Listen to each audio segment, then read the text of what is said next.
So after you've collected your data and completed a data table, now it's time to graph that data. And this is a way of kind of summarizing the findings from your experiment in a visual way. So it's easy to see the results in that graph. And there are a few things to keep in mind when you are creating a graph. First, you always want to include a title, and the title goes at the top of your graph. You want to make sure that you're graphing the average or mean of your data. So if you've completed 2, 3, or 4 trials of your experiment, you don't want to put all of that data onto your graph. You just want to find the average and include that in your data table, and then you only graph the average data. So, and then it's over here on the side, it's showing to set up your dependent variable on the y-axis.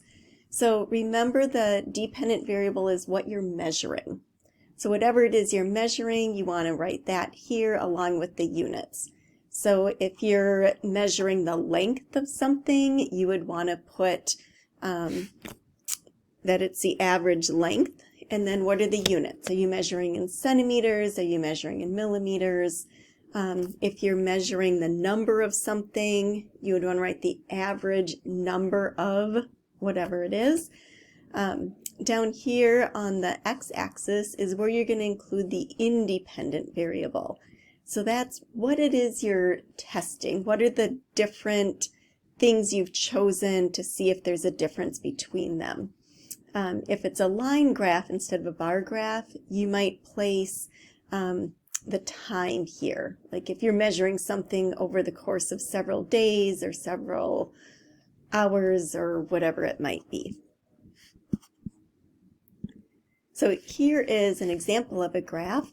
So this would be from our penny lab, and the number of drops of different types of water held in a penny are shown here in the data table, and the averages have been calculated. Over here on the side, you can see that this graph has a clear title. Now, the title should really be able to tell someone what it is that this graph is about. So it's including both the independent and the dependent variable. So it's the average number of drops, which is the dependent held on a penny for different types of water. So the different types of water are the independent variable. Here on the bottom, you've got the x-axis with the different types of water, and on the side, you have the average number of drops. Here's another example for the breathing rate lab. So again, we've calculated the average number of breaths per minute, and that's included here on the left side, the y-axis, the vertical axis here. So that's labeled breaths per minute. We've got the different activities, sitting, walking, and running on the x-axis. And again, a good descriptive title. So the average breaths per minute after sitting, walking, and running. So that's a nice descriptive title. So this, again, shows progressing through the different levels of this strand of the rubric.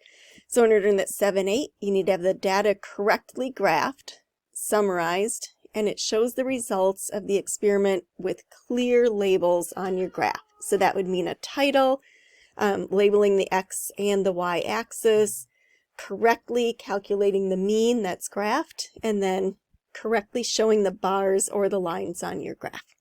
So good luck with your graphing.